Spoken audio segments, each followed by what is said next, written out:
Guys, എല്ലാവർക്കും നമ്മുടെ പുതിയൊരു വീഡിയോയിലേക്ക് സ്വാഗതം. ഞാൻ നിങ്ങളുടെ സ്വന്തം അഭിരാമി അനൂപ്. ഇന്ന് നമ്മൾ വന്നേക്കുന്നത് യൂട്യൂബിൽ തന്നെ ഇപ്പം എല്ലാവരും ഒരു ന്യൂസ് അറിഞ്ഞു കാണും, ദിയ കൃഷ്ണയുടെ ന്യൂസ്. അപ്പം അസേ ഒരു എൻ്റർപ്രണർ എന്നുള്ള രീതിക്കാണ് ഞാൻ ഇങ്ങനൊരിതും എടുക്കുന്നത്. കാരണം കുറച്ച് കാര്യങ്ങൾ എനിക്ക് പറയാനുണ്ട്. നമുക്ക് ഇങ്ങനത്തെ അനുഭവങ്ങൾ ഉണ്ടായിട്ടുണ്ട്. ഇത് ഒരു ഒറ്റപ്പെട്ട സംഭവം അല്ല. മിക്ക സ്റ്റാഫിനും അല്ലെങ്കിൽ എപ്പോഴും നമ്മൾ കസ്റ്റമേഴ്സിൻ്റെ പ്രശ്നങ്ങളാണ് വീഡിയോയിലൂടെയൊക്കെ കേട്ടിട്ടുള്ളത്. പക്ഷേ ഇങ്ങനത്തെ പ്രശ്നങ്ങളും ഉണ്ടാവുന്നുണ്ട്. ഒറ്റപ്പെട്ടൊരു സംഭവമല്ല. എല്ലാവർക്കും മിക്കവർക്കും എന്ന് വെച്ചാൽ കുറച്ച് പേർക്കും ഇപ്പം അവരുടെ ഇമേജ് അല്ലെങ്കിൽ പോട്ടെ ജീവിതം അല്ലേ എന്നൊക്കെ ഓർത്തിട്ട് വിടുന്ന കാര്യങ്ങളാണ് ഇത്. അപ്പം ഇങ്ങനെ ഒരു ഇതിൽ കൂടി എന്തായാലും നമുക്കും ഇങ്ങനെ അനുഭവം ഉണ്ട് എന്ന് പറയാനായിട്ടാണ്. അപ്പം ആ വീഡിയോ ഇപ്പം ദിയ കൃഷ്ണയുടെ ഇഷ്യൂ ഇപ്പം ഒട്ടുമിക്ക ആൾക്കാർക്കും അറിയാമായിരിക്കാം എന്താ നടന്നതെന്നുള്ളത്. കാരണം എന്താണെന്ന് വെച്ചാൽ 68-69 ലക്ഷത്തോളം രൂപ 9 മാസം അല്ലെങ്കിൽ ഒരു വർഷത്തിനുള്ളിൽ 3 പേര് ചേർന്ന് തട്ടിയെടുക്കുകയാണ് ചെയ്തേക്കുന്നത്. ഇപ്പം എന്താ പറയുക, 69 ലക്ഷം എന്നുള്ളത് ഒരു സാധാരണക്കാരി എന്നുള്ളൊരു നിലയ്ക്ക്, അല്ലെങ്കിൽ സാധാരണക്കാരി എന്നല്ല, ആർക്കും 69 ലക്ഷം എന്ന് പറഞ്ഞാൽ അത്ര ചെറിയൊരു തുകയല്ല. ഓക്കെ, അപ്പം അവർ ദിയ കൃഷ്ണ അവരുടെ എന്താ പറയുക, അവരുടെ കഷ്ടപ്പാടിൻ്റെ മീൻസ് ഇപ്പം എന്താ വിചാരിക്കാം, എന്ത് ബിസിനസ് ആയിക്കോട്ടെ അവരതിൻ്റെ ആ ഒരു സ്റ്റോക്ക് എടുക്കുന്നു, അതിൻ്റെ ഡീറ്റെയിൽസ് ഒക്കെ ഒത്തിരി ബുദ്ധിമുട്ടാണ്. ഈ സ്റ്റാഫിന് എന്താണ് ഇപ്പം കണ്ടില്ലേ, കസ്റ്റമറുടെ പേര് ഇതാണ്, കസ്റ്റമർ സർവീസിൻ്റെ പേരിലാണ് പല പ്രശ്നങ്ങളും ഉണ്ടാവുന്നത്, പല എന്താ റിവ്യൂസും വരുന്നത്, പല ആൾക്കാർക്കും കംപ്ലൈൻറ്റ് പറയുന്നത്. അതിൻ്റെ എല്ലാം റീസൺ എന്താണ്, നമ്മുടെ സ്റ്റാഫാണ്. അവർ മര്യാദയ്ക്ക് പെരുമാറാത്തത് കൊണ്ടാണ് അങ്ങനൊരു ഇഷ്യൂ വരുന്നത്. അപ്പം സത്യം പറയാൻ ഓണർ അല്ല, ഒരു സ്റ്റാഫാണ് ആ കടയുടെ തന്നെ എല്ലാം. അതൊരു ഈ സ്ഥാപനമൊന്നല്ല, എല്ലാ സ്ഥാപനങ്ങളിലും ആ ഒരു സ്റ്റാഫാണ് അതിൻ്റെ എല്ലാം. അല്ലേ, നിങ്ങൾക്ക് തന്നെ തോന്നില്ലേ? നിങ്ങളൊരു കടയിൽ ചെന്നിട്ട്, ഒരു തുണിക്കടയിൽ ചെന്നിട്ട് അവർ വ്യക്തമായി തുണി കാണിച്ചില്ല എന്നുണ്ടെങ്കിൽ നിങ്ങൾക്ക് എന്ത് തോന്നും? നിങ്ങൾക്ക് കടയിൽ വാങ്ങാൻ തോന്നുമോ? അതുപോലെ തന്നെയാണ്. അപ്പോൾ ഇത് ദിയ കൃഷ്ണനെ പറയുന്നുണ്ട്, ഇവരുടെ സ്റ്റാഫിൻ്റെ പെരുമാറ്റത്തെക്കുറിച്ച് ഒത്തിരി ആൾക്കാർ കംപ്ലൈൻറ്റ് പറയുന്നുണ്ട് എന്നുള്ളത്. ഓക്കെ, അപ്പം അതിൽ തന്നെ വ്യക്തമാണ് ഇവരുടെ ബിസിനസ് തന്നെ ഇവർ കാരണം തകർന്നു എന്നുള്ളത്. തകർന്നു എന്ന് വെച്ചാൽ അവർക്ക് ബിസിനസ് കുറഞ്ഞു എന്നുള്ളത്. എന്തായാലും അവരെ പോലെ ആൾക്ക് എന്തായാലും ബിസിനസ് തകരില്ല, കുറഞ്ഞു എന്നുള്ളത്. എന്തായാലും ഒരു എത്രത്തോളം ആൾക്കാർക്ക് ഇവരുടെ ഒരു പെരുമാറ്റം ഇഷ്ടമില്ലാണ്ട് അവർക്ക് ഓർഡർ കിട്ടാതായി കാണില്ലേ? ഉറപ്പായിട്ടും കാണും. ഓക്കെ, അപ്പം ഞാൻ ഇങ്ങനൊരു വീഡിയോ റിയാക്ട് ചെയ്യാനുള്ള കാരണം എന്താണെന്ന് വെച്ചാൽ, എൻ്റെ സഹോദരി, എൻ്റെ ചേച്ചിക്കും ഇതേപോലെ അനുഭവം ഉണ്ടായിട്ടുണ്ട്. കാരണം നമ്മളത് പേഴ്സണലി അനുഭവിച്ച ആൾക്കാരാണ്. കാരണം നമ്മളുടെ കയ്യിൽ നിന്ന് പൈസ പോകുമ്പോഴുള്ള വിഷമവും ഇത്രത്തോളം വലിയ തുകയല്ലെങ്കിലും നമ്മൾ അപേക്ഷിച്ച് അതൊരു വലിയ തുക തന്നെയാണ്.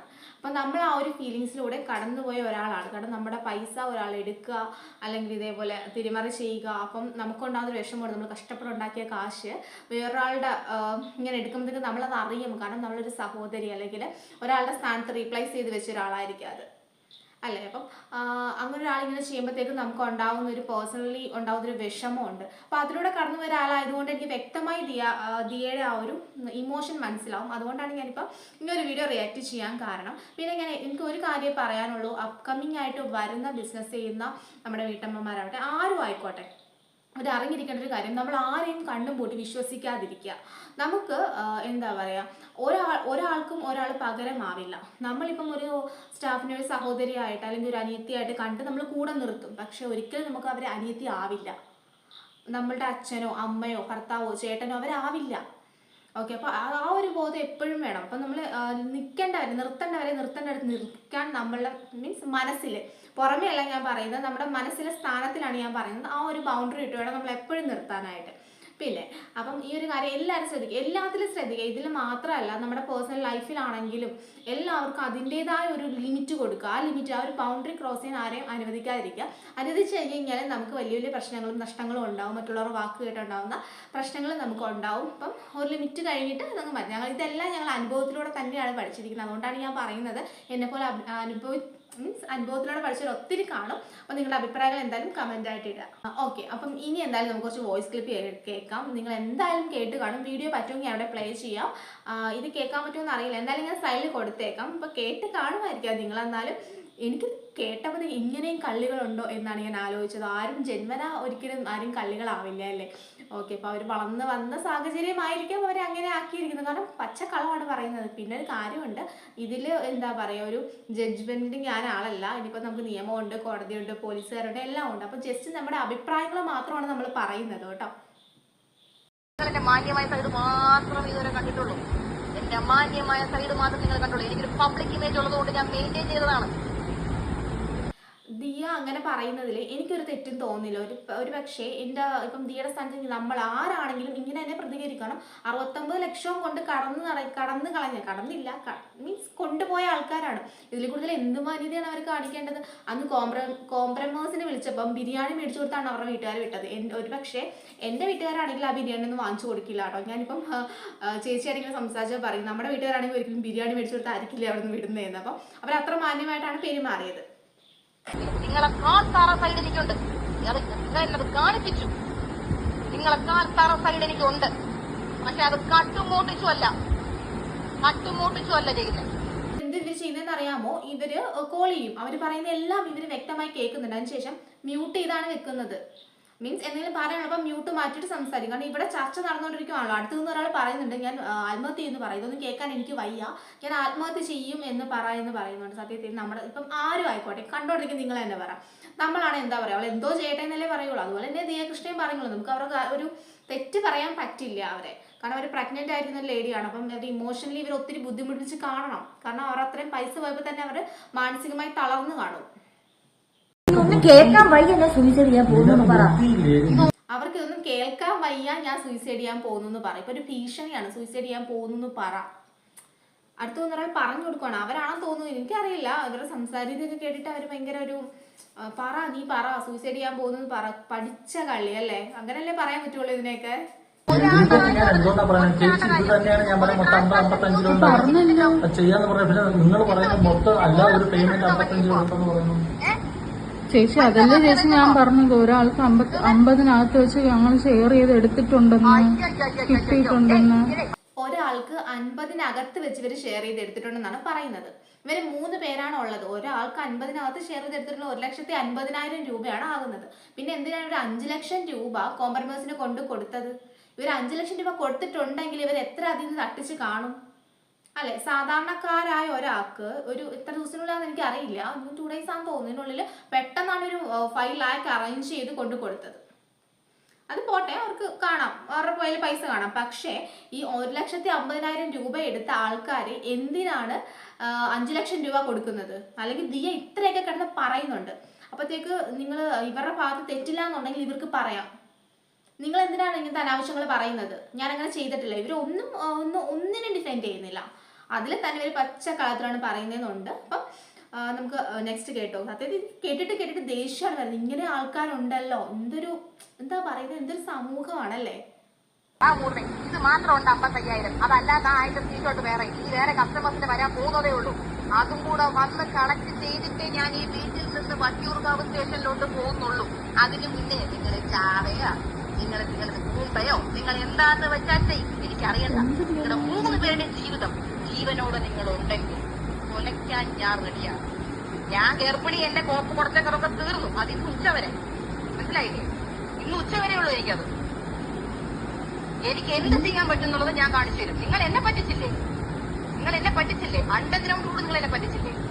നാട് മുഴുവൻ അറിയുന്ന പോലെ നിങ്ങളെ ഞാൻ ഒരു പറ്റിക്കാൻ പോകും. പിന്നെ ദിയാകൃഷ്ണ പറയുന്ന ഒരു കാര്യമുണ്ട്, അവർക്ക് പൈസ പോയാലും വിഷമം ഇവര് പറ്റിച്ചല്ലോ എന്നുള്ള വിഷമമായിരുന്നു എന്നാണ് പറയുന്നത്. അതിന്റെ ഇടയ്ക്കിട്ട് എന്താ പറയാ, ഒരു ജാതിസം കേട്ടിട്ടുണ്ട് ഇതിൽ. അതും അവർ കൂട്ടി പൊളിച്ചു കൊടുത്തു. കാരണം ദിയാകൃഷ്ണയുടെ ഫാമിലി തന്നെ എല്ലാവരും ഡിഫറെന്റ് കാസ്റ്റാന്നുള്ളത് അവർ പറഞ്ഞു കഴിഞ്ഞു. അപ്പൊ അത് മാത്രമല്ല, ഇതിപ്പം ഒരു വേറൊരു വിഷയത്തിലോട്ട് വഴിതിരിച്ച് വിടാൻ വേണ്ടിയിട്ടാണ്. എനിക്ക് ഫീൽ ചെയ്തത് അങ്ങനെയാണ്. ഒട്ടുമിക്ക ആൾക്കാർക്കും അങ്ങനെ ആയിരിക്കാം ഫീൽ ചെയ്തിരിക്കുന്നത്. വഴിതിരിച്ച് വിടാൻ വേണ്ടിയിട്ടാണ് അവർ ഇങ്ങനൊരു ഇത് പറഞ്ഞിരിക്കുന്നത്, ജാതി. അത് പെട്ടെന്ന് ആ ഒരു ഇതിൽ കാറ്റഗറിയിൽ പെട്ട ആൾക്കാർക്ക് ഇത് കൊള്ളും, അവർ ഇതിനു വേണ്ടി ഇറങ്ങും എന്നൊക്കെ ഇവർ വിചാരിച്ച് കാണണം അല്ലേ? അപ്പം എനിക്ക് അങ്ങനെയാണ് ഫീൽ ചെയ്യുന്നത്. അപ്പം ഇതിനു മുമ്പും ഈ ഒരു കാസ്റ്റിന് വേറെ ഇഷ്യൂസ് ഒക്കെ ഉണ്ടായിട്ടുണ്ടല്ലോ, സോഷ്യൽ മീഡിയസിൽ ഉണ്ട്. അപ്പം അതും ഇതുമായിട്ട് കണക്ട് ചെയ്ത് വലിയൊരു വിഷയമാകും. ഇത് ആരോ പറഞ്ഞ് പഠിപ്പിച്ച കാര്യങ്ങളാണ്. എനിക്ക് ഫീൽ ചെയ്യുന്നത് അങ്ങനെയാണ്. കാരണം എന്തൊക്കെയോ GSTയുടെ കാര്യങ്ങളും അങ്ങനത്തെ ഒരു ഇതൊക്കെയാണ് പറയുന്നത്. ആരൊക്കെയോ തത്തമ്മേ പൂച്ച എന്ന് പറഞ്ഞ് പഠിപ്പിച്ച കാര്യങ്ങളാണ് ഇതിനകത്ത് ഇവർ പറയുന്നത്.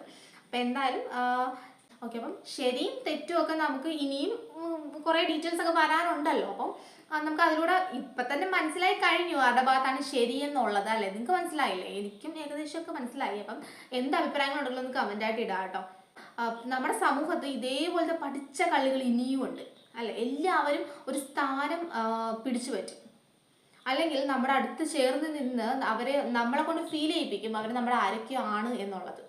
അവിടെയാണ് അവരുടെ ആദ്യത്തെ മിടുക്കിയിരിക്കുന്നത്. അല്ലെങ്കിൽ ഒരാളുടെ സ്ഥാനത്തോട്ടായിരിക്കും അവർ തമ്മിൽ എന്തെങ്കിലും ഒരു ഇഷ്യൂ ഉണ്ടാകുന്നത്, ആ ഒരു സ്ഥാനത്തോട്ടായിരിക്കാം വന്ന് കയറുന്നത്. ഒരിക്കലും ആ ഒരു സ്ഥാനം എന്ന് പറയുന്നത് വേറൊരാൾ വന്ന് കവർ ചെയ്യാൻ പറ്റിയൊരു സ്ഥാനമല്ല അല്ലേ. ഇപ്പം നിങ്ങളുടെ അമ്മയുടെ സ്ഥാനത്ത് വേറൊരാൾ വന്ന് അമ്മയുടെ സ്നേഹം തന്നെങ്കിൽ അത് അമ്മയാവോ? ഇല്ല. നിങ്ങളുടെ അനിയത്തിയുടെ സ്ഥാനത്ത് വേറൊരാൾ വന്ന് എൻ്റെ അനിയത്തിയാന്ന് പറഞ്ഞ് ഒരു വർഷം കൂടെ നിന്ന് കഴിഞ്ഞാൽ അനിയത്തിയാവും? ഒരിക്കലും ഇല്ല. അപ്പോൾ നിങ്ങളതൊക്കെ ഒന്ന് മനസ്സിലാക്കുക. നിങ്ങളുടെ ഇമോഷണലി ആണ് അവർ ഇതാക്കാൻ നോക്കുന്നത്, ഇമോഷണലി ആണ് ഇവർ ഇങ്ങനെ ഇതാക്കാൻ നോക്കുന്നത്. അപ്പം ആരെയും അധികം അടുപ്പിക്കാതിരിക്കുക.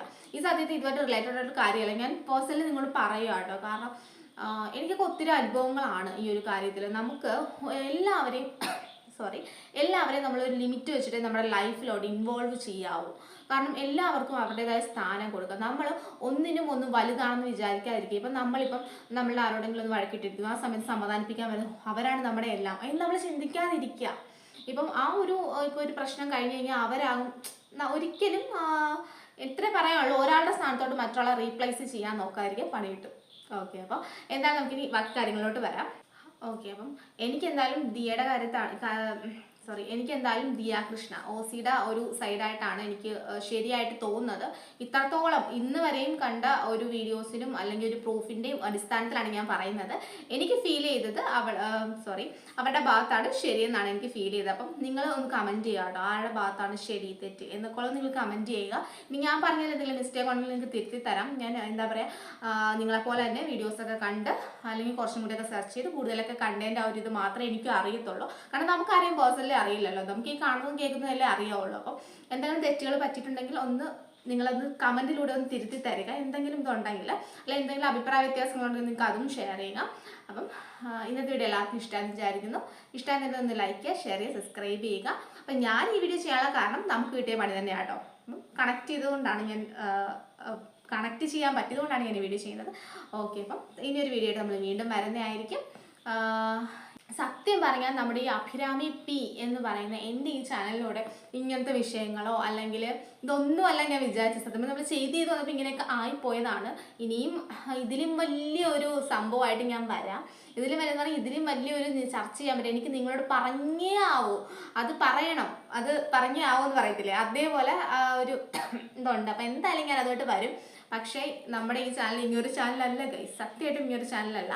നമ്മൾ കുറച്ച് റിവ്യൂസും കുറച്ച് മേക്കപ്പും കുറച്ച് എന്തെങ്കിലുമൊക്കെ കോമഡി എന്തെങ്കിലുമൊക്കെ അല്ലെങ്കിൽ ഒരു വ്ളോഗിങ് സ്റ്റൈലൊക്കെയാണ് ഉദ്ദേശിച്ചത്. പക്ഷെ വന്ന് ഇത് റിയാക്ഷൻ ചാനലാവുമോ എന്ന് എനിക്ക് ഡൗട്ടുണ്ട്. റിയാക്ഷൻ ചാനലാവാൻ പാടില്ല, ഇതാ ചാനലല്ല. അപ്പം നമ്മളിഷ്ടമാണ് നമ്മുടെ ചാനലും നമ്മളെയും നമ്മുടെ വീഡിയോസൊക്കെ ഇഷ്ടമാണെന്നുണ്ടെങ്കിൽ ഉറപ്പായിട്ടും ഒന്ന് സബ്സ്ക്രൈബ് ചെയ്യുക, ലൈക്ക് ചെയ്യുക, ഒന്ന് ഷെയർ ചെയ്യുക. നിങ്ങളുടെ അഭിപ്രായങ്ങളൊന്ന് കമൻറ്റായിട്ടും കൂടി ഇട്ടേക്കാം കേട്ടോ. അപ്പം ഓക്കെ, അപ്പോൾ ഇനി അടുത്തൊരു അടിപൊളി വീഡിയോ ആയിട്ട് എന്തായാലും വീണ്ടും വരാം. Thank you.